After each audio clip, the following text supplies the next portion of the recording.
ശ്രീ പഴകുളം മധു. Sir, ഭൂരേഖകൾ, പോക്കുവരവ്, കൈവശാവകാശ certificate തുടങ്ങിയ സേവനങ്ങൾ പൂർണ്ണമായും ഓൺലൈനാക്കിയിട്ടുണ്ടോ?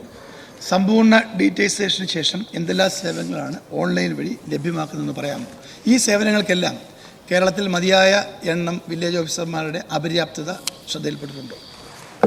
സാർ, ഞാൻ എൻ്റെ ഒന്നാമത്തെ ചോദ്യത്തിനകത്ത് വളരെ വ്യക്തമായി തന്നെ അനുബന്ധത്തിൽ അത് പറഞ്ഞിട്ടുണ്ട്. നമ്മൾ സമ്പൂർണ്ണ ഡിജിറ്റൈസേഷൻ നടത്തുന്നതിന് വേണ്ടി ഒട്ടനവധി കാര്യങ്ങൾ നമ്മൾ നടത്തുന്നുണ്ട്. റവന്യൂ ലാൻഡ് ഇൻഫർമേഷൻ സിസ്റ്റം, സംയോജിത റവന്യൂ ഇ പേയ്മെൻറ്റ്, സംയോജിത ഓൺലൈൻ പോക്കുവരവ്, ഓൺലൈൻ തണ്ടപ്പേർ പകർപ്പ്, ലൊക്കേഷൻ മാപ്പ്, ഓൺലൈൻ ഭൂമി തരംമാറ്റം, ഓൺലൈൻ, അങ്ങനെ തുടങ്ങി ഒരുപാട് കാര്യങ്ങൾ ഇതിനകത്ത് തന്നെ ഡിജിറ്റൈസേഷൻ കഴിഞ്ഞു സാർ.